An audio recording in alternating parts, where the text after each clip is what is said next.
is at it again. I'm starting to think that they have collapsed so badly. It is such a poorly respected organization now when it comes to sports, clearly no longer the worldwide leader, that they realize they cannot survive without talking about the Eagles, without trashing the Eagles, without trashing Jalen Hurts.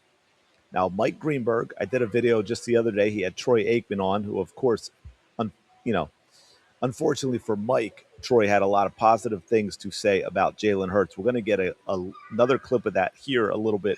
And I'm only playing it because it leads in to another discussion that Mike Greenberg had today with Bart Scott in terms of where he thinks Jalen Hurts is and why, which is quite interesting. And we have some film that we're going to use to correct Bart Scott. But it's not just that. He goes to another fellow, I think it's Lewis Reddick. We'll have to see when it comes up, who says something so ridiculous. He does realize it in real time and then tries to backtrack and correct himself. This is how deep they are in the brainwashing that Jalen Hurts is not a very good quarterback. So let's dig into this. Okay, it's about 2.5 minutes, but I'm going to break it up with what Mike says, and then we move into Bart Scott and so forth. So here we go.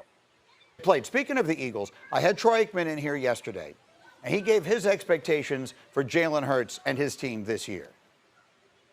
I think that with where they're going this year, that it will look different. And I think that there'll be more asked of Jalen Hurts to work the middle of the field, to maybe line up under center a little bit more in the play action game. I believe Jalen can do anything that he's asked to do. He's a quarterback who puts in the time to do everything he can to be his best.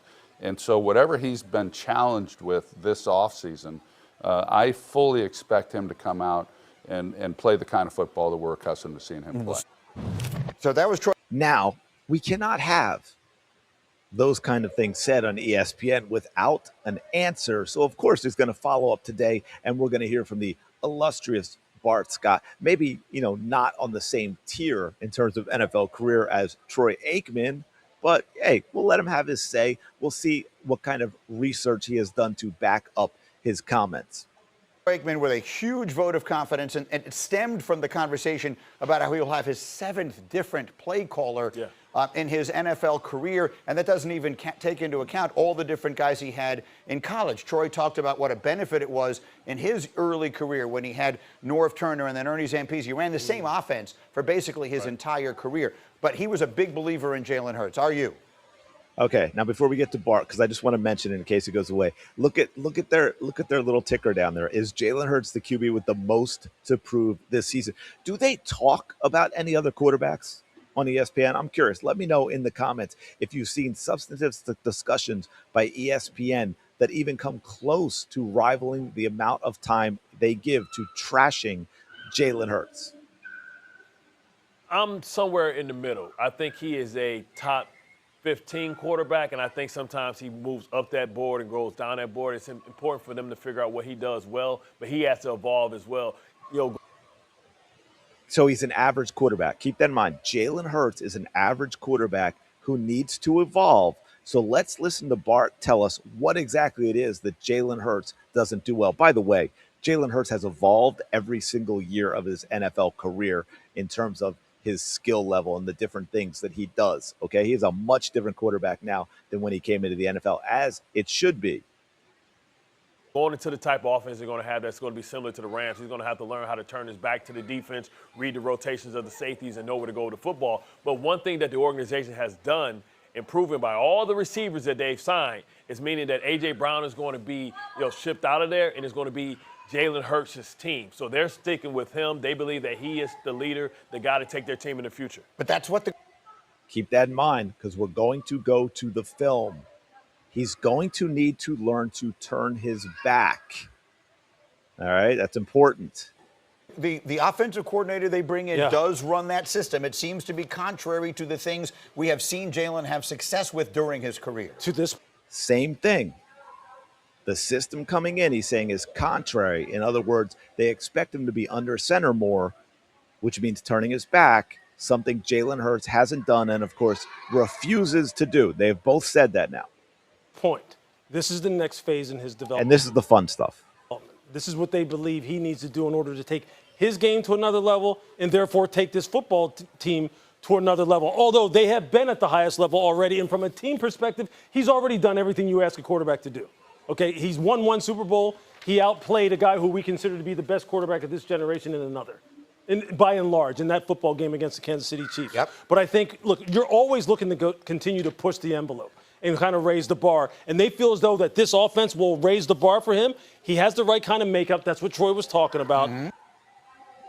Did you like how he tried to save all of that? He realized after he said about this stuff, this nonsense about the next level, he's like, oh, well, he's actually been to the top level, won a Super Bowl, was Super Bowl MVP, and all this stuff about him being carried, as he said, outplayed Patrick Mahomes, I would argue, in both Super Bowls. Patrick's anything in the 2024 Super Bowl Patrick has, numbers-wise, came after the Eagles took their foot off the gas and put in a bunch of subs. All right, 34-0, 40-6. 40-6 was the final of that game. I think we all know that. So, at least it hit him a little bit. He's, hey, you know what? I'm actually saying really stupid stuff.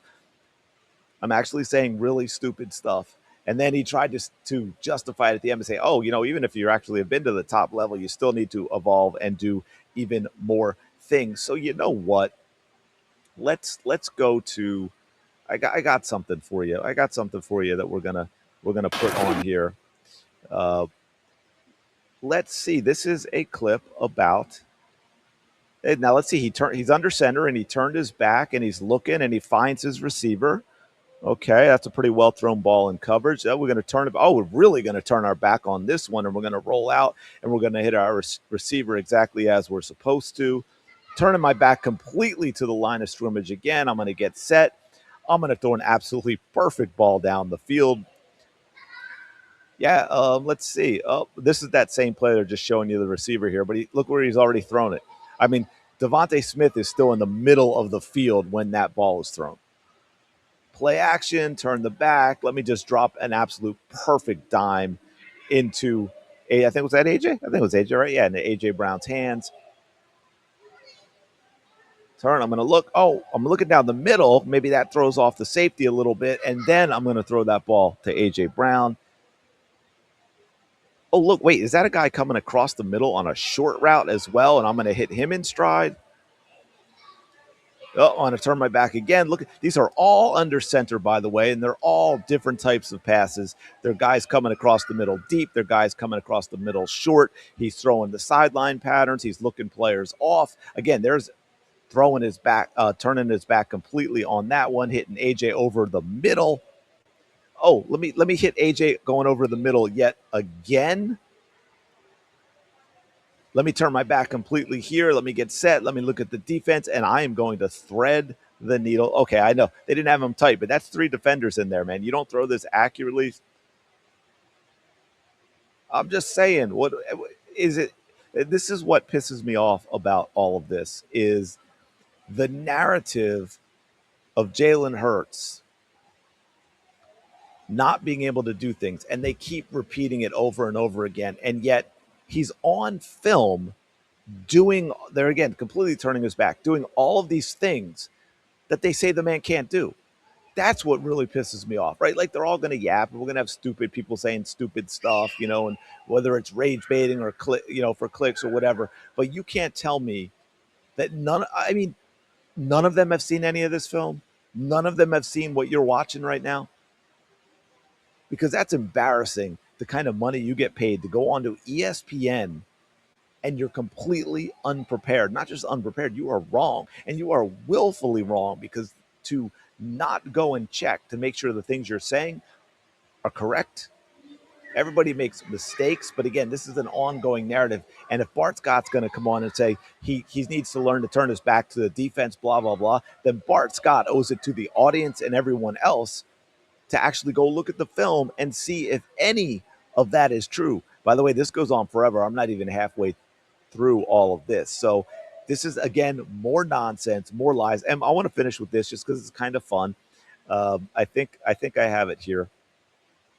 Bart Scott